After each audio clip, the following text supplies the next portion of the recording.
fuese un ejemplo de lo que se haría a continuación, de lo que se podía hacer. Y se decide encargar al arquitecto más importante de todos en España, que era Ventura Rodríguez, un proyecto para reconstruir el teatro. Y que ese proyecto fuese financiado en parte por la monarquía, con una generosa donación, pero sobre todo por los fieles que tendrían que donar dinero. Y se hace una acuestación tanto en la península como en los territorios de ultramar, para que todo el mundo que quisiera aportase dinero para la construcción. Lo que recojo aquí, el inicio de esta fase, es un texto de Hasta el Rector de Jovellanos, que en su elogio de Ventura Rodríguez, el arquitecto de ese proyecto, describe así el proyecto. Dice: en su centro esconde un puente que da paso al caudaloso río y sujeta sus márgenes. Coloca sobre esta plaza un robusto panteón cuadrado con graciosa portada, y en su interior se consagra el primero y más digno monumento a la memoria del gran Pelayo. Y este asunto ya va a ser uno de los problemas que va a tener el veremos. Aquí tenemos a los dos principales ejecutores del proyecto. Ventura Rodríguez, retratado por Moya, un magnífico retrato de 1784, en el que se le muestra con el plano que había hecho para uno de los grandes santuarios de España, que es el de la Virgen del Pilar, que es de Ventura Rodríguez, y Juan de Nepomuceno Cónsul, que retrata a Manuel Reñera, que es el arquitecto asturiano, que es el encargado de ejecutar el proyecto que había diseñado Ventura Rodríguez en Madrid. Bueno, lo había diseñado en Madrid, pero había venido a Asturias. Ventura Rodríguez no suele ir a los lugares donde, o no solía ir a los lugares donde aportaba proyectos, pero por la trascendencia de este proyecto, por la importancia y por el patrocinio de la monarquía, decidió ir a conocer el lugar y a empaparse de Asturias y de Covadonga para hacer un proyecto a la altura de lo que se requiere. Y hace una serie de planos que se perdieron durante la pasada guerra civil, y no los conservamos solamente las reproducciones. Vamos a ver varias reproducciones de esos planos. Aquí vemos el plano que hace del sitio de Covadonga, un plano topográfico de cómo era el relieve de Covadonga. Él queda también asombrado del atractivo que tenía Covadonga e intenta hacer un proyecto que se enmarque en todo eso y con el que no se pierda ni un ápice de los significados y de la trascendencia. Fíjense, por ejemplo, aquí a la derecha hay una línea de casas, que son las casas de los canónigos que se habían construido en el siglo anterior, que se mantiene más o menos en pie hasta que se hace la reforma del 19. Y este es el proyecto de Ventura Rodríguez. Este es el proyecto que había ideado para Covadonga Ventura Rodríguez, del proyecto que elogia Jovellanos en su texto.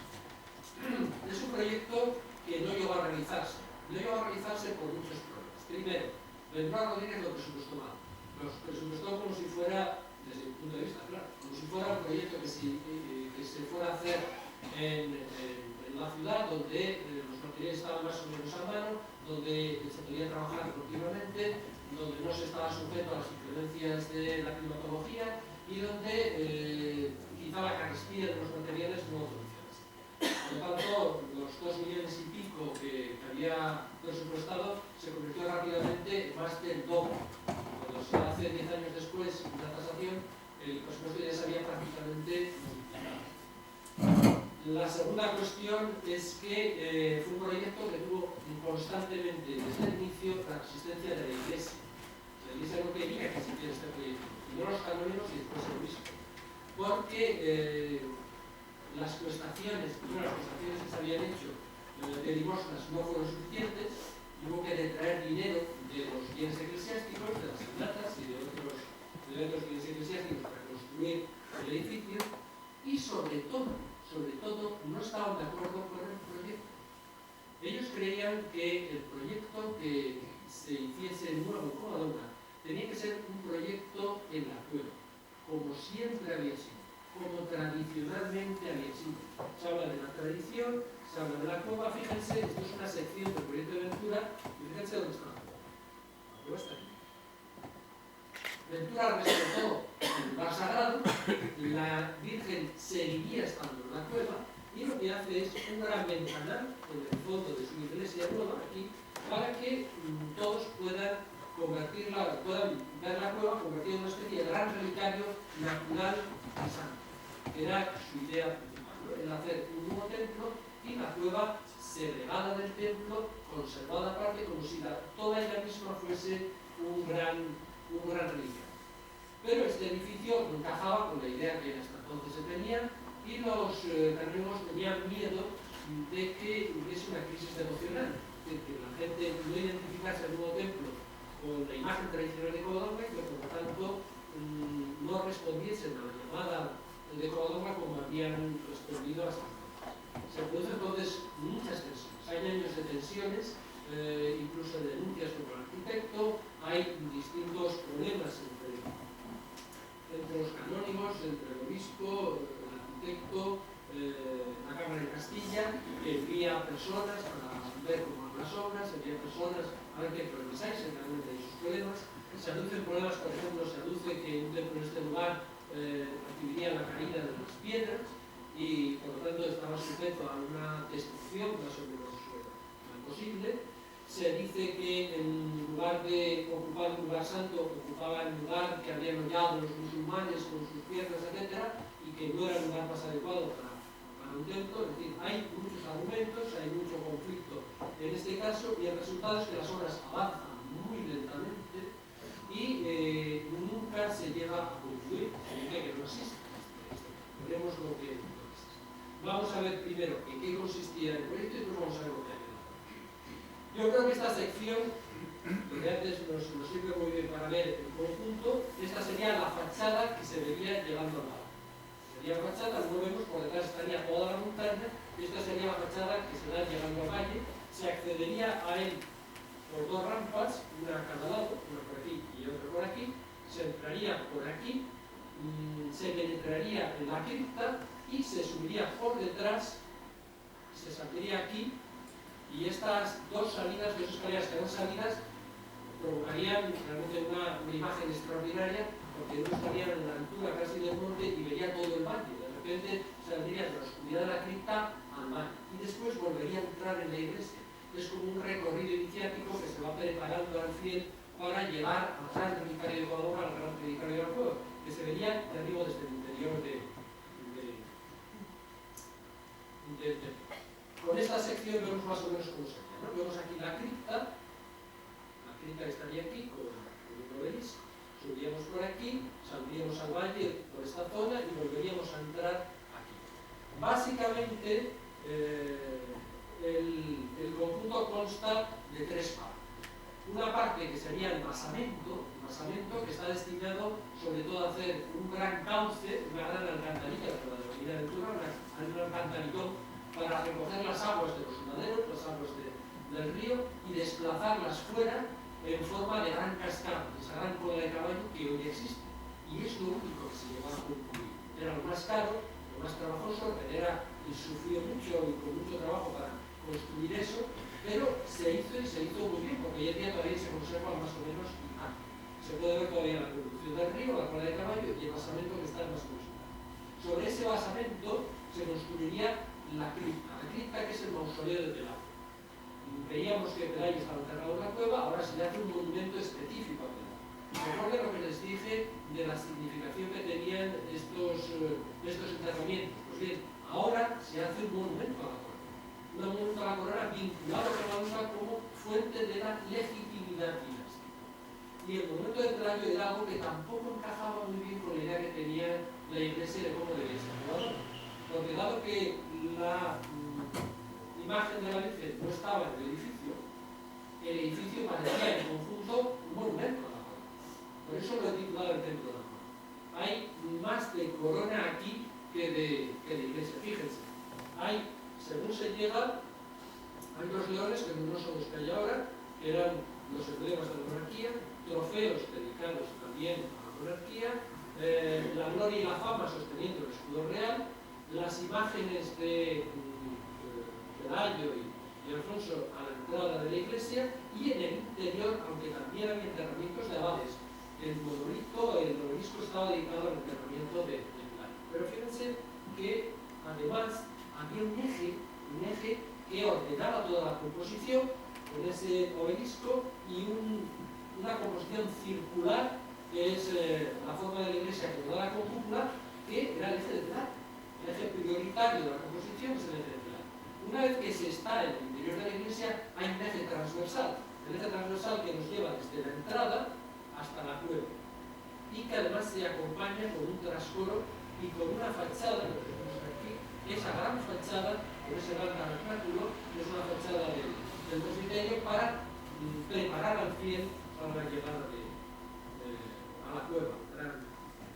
Tenemos varias plantas, un poquito para dar idea de ello. ¿Y qué se hizo de todo eso? Ahí tenemos el proyecto y lo que se hizo, tan solo eso.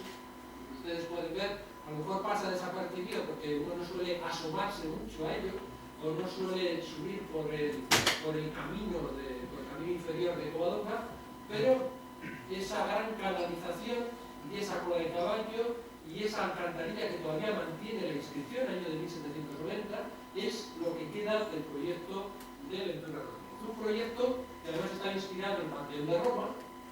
Pero aquí el proyecto con una serie de imágenes que estaban inspirando constantemente este tipo de cosas.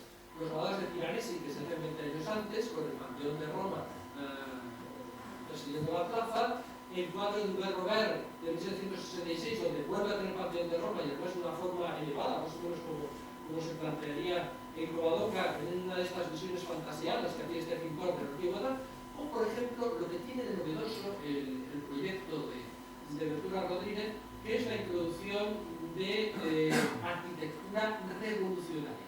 Ventura Rodríguez para algunos es todavía un barroco, y lo es, todavía sigue siendo un barroco, pero tiene la capacidad de adecuarse a las novedades, tiene la capacidad de modernizarse, y fíjense, tienen ahí un proyecto de Nicolas Ledoux, de 1804, Ledoux junto con Boulet son los dos grandes arquitectos revolucionarios franceses, y ese encauzamiento del río, esa domesticación de la naturaleza se encuentra también en el proyecto de Ventura. Un proyecto que es un proyecto barroco en la cúpula, en el diseño del edificio, es un proyecto revolucionario en la concatenación de varios volúmenes separados claramente, que eso ya es absolutamente revolucionario, lo vemos ahí con el cilindro de Ledoux, y que incluso puede ser tratado como un proyecto de cierto modo prerromántico, por el tratamiento de la naturaleza, por ese intento de fundirse con la naturaleza y por el tratamiento al héroe.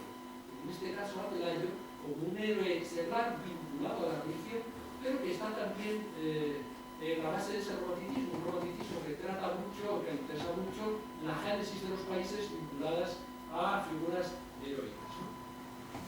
La imagen actual de Covadonga. Después de ese fracaso, Covadonga queda más o menos abandonada. En 1817-20 se hace una pequeña capilla, que es lo que tienen ahí a la izquierda, y esta es la primera imagen que tenemos ya del 19, de cómo sería esa capilla, con el basamento de Ventura Rodríguez todavía presente ahí. Imágenes más fantaseadas, como esta de Pérez Villamil, gran pintor romántico, que deformaba en cierto modo algunas de las imágenes, otras eran más rigurosas, pero que en algunos casos le dan una monumentalidad poco común. Aquí tenemos esa sensación monumental, pero tiene el interés de utilizar esa imagen de la capilla que a algunos todavía les provoca cierta duda, ¿no?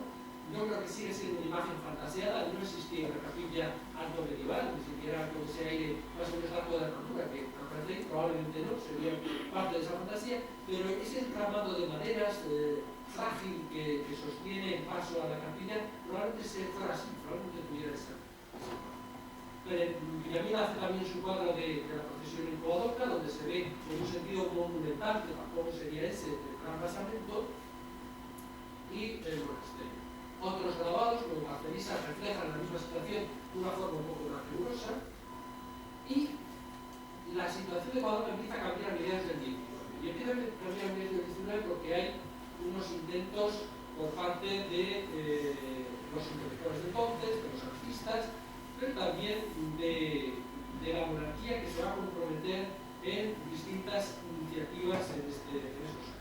Quizá la obra que marca el cambio sea este cuadro de Madrazo, Luis de Madrazo, del Pelayo en Covadonga, que lo hace para la Exposición Nacional de Bellas Artes, recibe un premio en 1856. Es un cuadro perfectamente romántico, perfectamente clasificable con el romanticismo de la época, magnífico, porque Madrazo era uno de los grandes pintores de ese momento, y es un cuadro nos habla de muchas cosas, ¿no? Es un cuadro que en cierto modo desplaza el santuario ahí a la izquierda, se ve poquito, pero ahí atrás estaría el santuario de la Virgen, la cueva, y en el otro lado se ve una apertura de la cueva donde hay una serie de soldados que avisan de la llegada de los musulmanes, pero está presente la cruz, una cruz que no es la cruz latina, que estamos acostumbrados a ver como cruz de Pelayo, cruz de la Victoria, con el obispo bendiciendo y con la llamada a todas las huestes para defender la región, defender muchas razas. Curiosamente, en ese mismo año, en esa misma exposición, Panucci y Zubén, que son los escultores importantes de la época, hace también su Don Pelayo para esa misma exposición, lo cual nos habla también de unas inquietudes en ese momento, de un Don Pelayo que, si se fijan, tiene mucho que ver con el Don Pelayo. Está siguiendo esa misma idea de medio fantaseado por el romanticismo, pero con el compromiso de la cruz y con esa idea, como les decía, constantiniana, de elaborar la cruz como defensa contra la cruz. Poco después empieza a hacerse la serie cronológica de los reyes de España. Hay, para que lo entiendan, hay una serie de retratos de los reyes de la familia de los Austrias, de los reyes de los Borbones, pero anteriormente no había una serie continuada de reyes. Entonces, vinculado a todo eso que estamos diciendo de la concreción del espíritu nacional, de la concreción de una nación como se estaba haciendo en el resto de Europa, se intenta trazar una historia visual, una historia iconográfica de los reyes españoles. Y se encarga a una serie de autores que hagan esos retratos, retratos fantásticos. El primero lo hace Luis de Madrazo y vuelve a hacer un Pelayo. Y el Pelayo Madrazo es más o menos, está en la línea de lo que hemos visto anteriormente. Pero vinculado con él se empiezan a hacer muchos más. Bernat hace el segundo, hace Montañés con el primero, Gutiérrez de la Vega a Vicenda, Mariano de la Roca Alfonso II, Silvio Gonzalo Rafael I, hasta 17 retratos relativos a los reyes de las Asturias o a sus familias, a las reinas, a las familias y esos retratos se depositan en Covadonga en 1870. Quedan depositados en Covadonga en 1877 y todavía hoy siguen en Covadonga.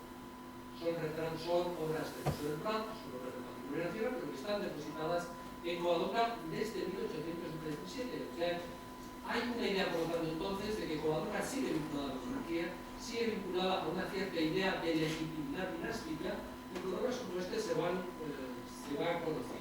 Pero es que además, entonces, se produce un movimiento de un personaje muy conflictivo entonces, que es el duque de Montpensier, casado con la hermana de la reina, de Isabel II, personaje caracterizado por las conspiraciones y por determinados movimientos políticos contra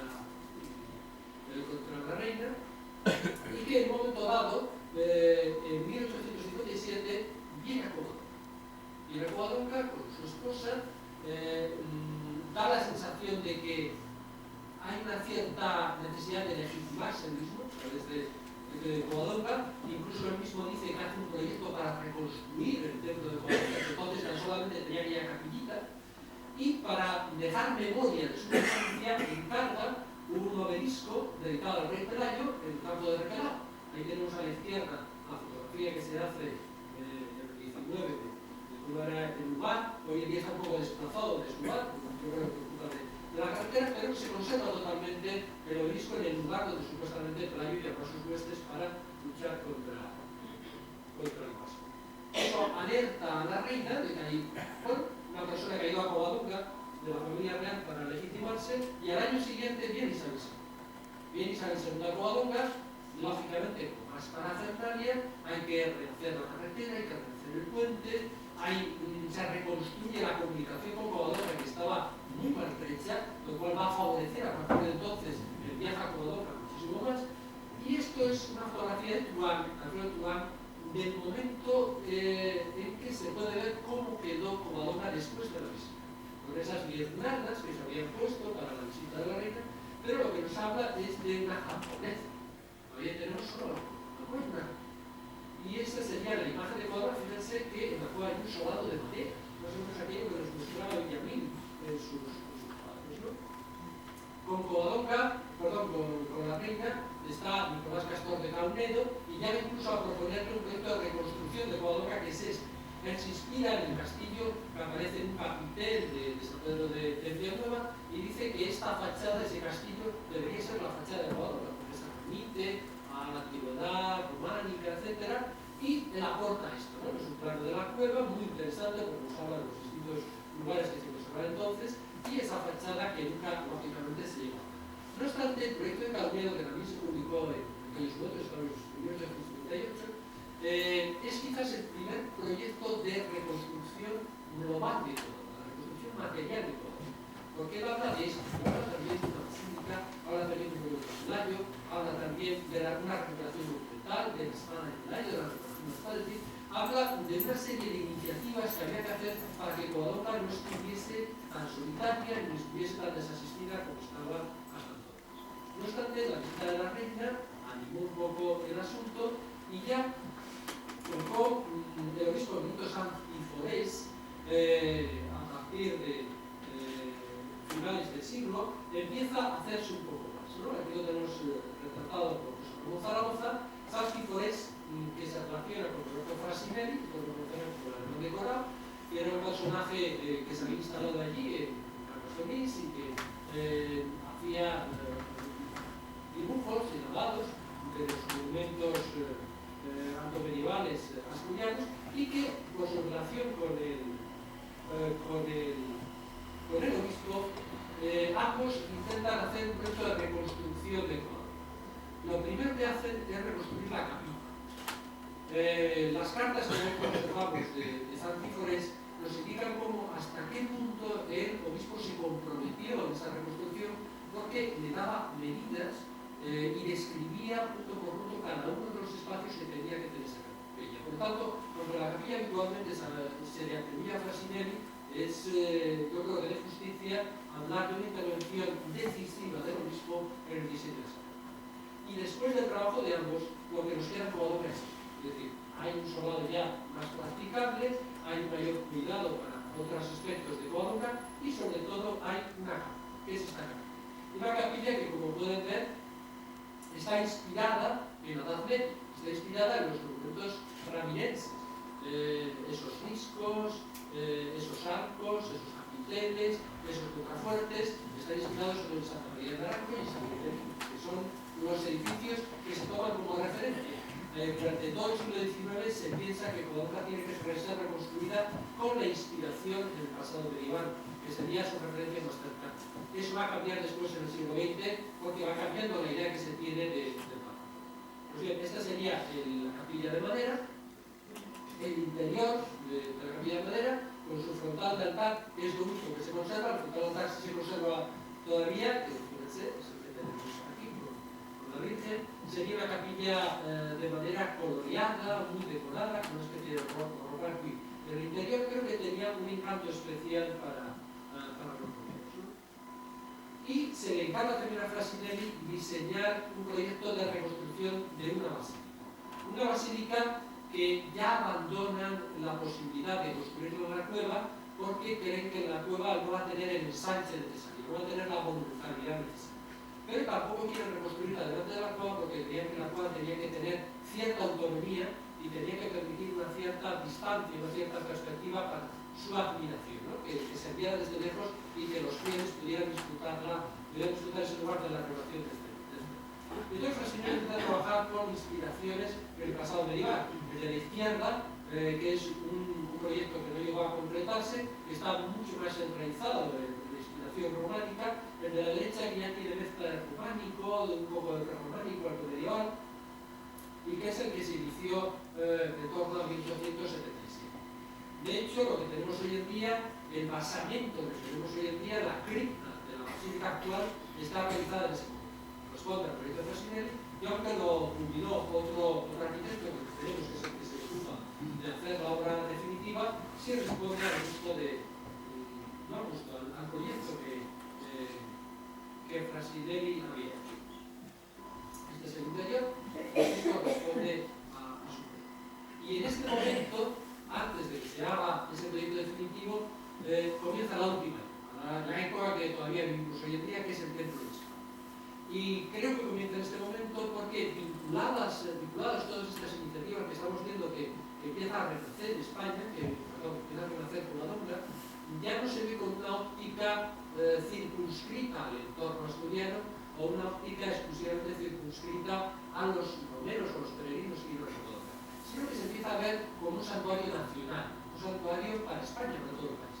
Y Pedro Madrazo, que es quien hace el informe para declarar Monumento Nacional Covadonga en 1874, escribe esto, dice: lo que no podrá negar nunca la crítica más diligente y descontentamiza es que el santuario de Covadonga es el monumento que la piedad erigió y perpetuó la robusta fe de más de 50 generaciones y en conmemoración de la más trascendental victoria que registran los anales de la España cristiana. Se está convirtiendo ya en otra óptica, se está trabajando ya en otra óptica, y es la óptica que le gustaba al obispo Fray Ramón Martínez de Villa, que es el auténtico reconstructor de Covadonga, el personaje que va a acabar la Gran Basílica, pero que va a hacer otro tipo de construcción. Consciente de que Frasinelli no tenía la cualificación necesaria para hacer esa obra, llama a Federico Aparici, que era profesor de arquitectura, profesor de arquitectura en la Escuela de Arquitectura de Madrid, un personaje perfectamente conocedor de las corrientes historicistas, es decir, de inspiración en el pasado medieval de la época, y le encarga la construcción del templo. Aparici trabaja muy rápidamente, empieza a proyectarla, lo tenemos ahí en 1888, pero en 1881 ya está consagrada, ya está acabada. A partir, hay que hacer una serie de modificaciones en el proyecto inicial de Frasinelli, porque no estaba bien cimentada, tenemos una serie de documentación que nos habla de ese proceso, y al final tenemos, aquí no tenemos todavía construcción, pero vemos como ya hay una concepción más general del lugar. Incluso el propio Aparici diseña unos pilonos que hoy en día están abajo, a la entrada de Covadonga, incluso recogiendo la zona del Retelá, en el puente, a ambos lados del puente, que estarían arriba, estarían frente a los cuadros, son aquí situados, en esta foto son situados, y que marcarían el inicio del santuario, marcarían el inicio del lugar santo, ya concebido en forma de conjunto. Y ese conjunto es el que aparece ya aquí en 1915. En 1915 tenemos ya muchos proyectos realizados. Tendríamos por aquí esos pilonos, pero además se han ido construyendo todas estas grandes obras de ingeniería para dar fundamento, para dar apoyo a lo que se estaba haciendo. Estaba acabada lógicamente la basílica. Construyeron también un edificio para la abad y un edificio para diversos servicios de los canónigos. Se mantenían todavía, no habían sido reconstruidas las casas de los canónigos, pero ya se había construido el hotel. El hotel era fundamental también para dar acomodo a los peregrinos, porque decían, entonces solo había una hospedería que estaba aquí, este edificio que aparece por aquí al lado del monasterio, lo que se llama Casa de Reyes. Y eso no era suficiente para dar acomodo a los cientos de peregrinos que acudían todos los años, sobre todo en las fechas más vinculadas a la Virgen, ¿no? Entonces, lo que se dice es que hay que construir un edificio para que ir a Covadonga permitiese también quedarse en Covadonga. Y ese es el hotel, es el primer establecimiento hotelero que se construye, y después vendrán. Imágenes de la basílica que todos conocen. Únicamente les combino estas imágenes